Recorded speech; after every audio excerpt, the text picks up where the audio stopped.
இடைவிடாத கனமழையால் தூத்துக்குடி மாவட்டமே வெள்ளத்தில் மிதக்கிறது.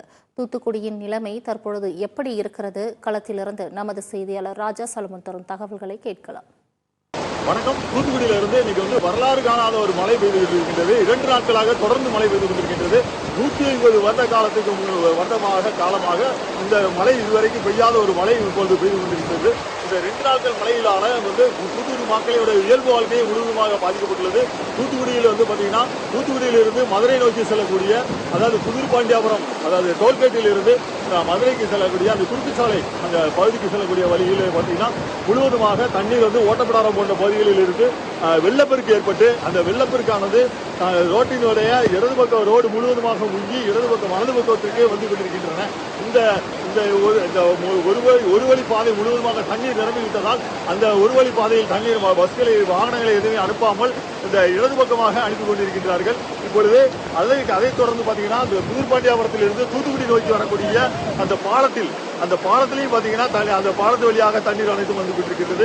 எனவே இந்த ஓட்டப்படாரம், புதியமுத்தூர் போன்ற பகுதிகளில் இருந்து காட்டாற்று வெள்ளமானது இந்த பாலத்தின் வழியாக உள்ளே வந்து கொண்டிருக்கிறது. எனவே தூத்துக்குடியில் இருந்து மதுரை நோக்கி செல்லக்கூடிய எந்த பேருந்துகளும் செல்ல முடியாமல் அனைத்து வாகனங்களும் நின்று கொண்டிருக்கின்றன. சுமார் 2 மணி நேரத்துக்கு மேலாக இந்த வாகனங்கள் அனைத்தும் இந்த இடத்தில் நின்று கொண்டிருக்கின்றது.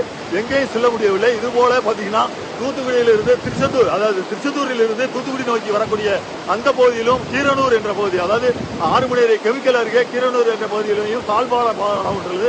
அந்த பாலத்திலும் பார்த்தீங்கன்னா அந்த இடத்துலையும் அந்த தண்ணீர் அந்த காட்டாற்று வெள்ளம், குறும்பூர் போன்ற பகுதியில் இருந்து காட்டாற்று வெள்ளமான வருகிற காரணத்தினால் அந்த வெள்ளமும் பாதிக்கப்பட்டு அவர்களும் அதிலிருந்து போக முடியாத அளவுக்கு பாதிக்கப்பட்டுள்ளார்கள். இது போன்ற ஆங்காங்கே வெள்ளப்பெருக்கு ஏற்பட்டுக் கொண்டிருக்கின்றது. மேலும் இந்த பேரிடர் நிவாரணத்திற்காக மாவட்ட ஆட்சியர் அலுவலகத்தில் அறிவிக்கப்பட்டிருந்த 3 தொலைபேசி எண்களும் சரியாக செயல்படவில்லை என்ற ஒரு குற்றச்சாட்டு இப்பொழுது எழுந்துள்ளது. மேலும் நிறைய வாகனங்கள் ஆங்காங்கே கொண்டு வந்தவர்கள் இருசக்கர வாகனங்கள் எல்லாம் அடித்து செல்லப்பட்டுள்ளது. இப்பொழுது ஆங்காங்கே மக்கள் மிகுந்த ஒரு பயமான சூழ்நிலை, ஒரு அச்சத்தில் உள்ளார்கள். இவர்களுக்கு உடனடியாக நிவாரண உதவிகளை அரசாங்கம் உடனடியாக நிவாரண உதவி ஏற்பாடுகள் செய்யப்பட வேண்டும் என்பதாக கோரிக்கை விடுத்துள்ளனர்.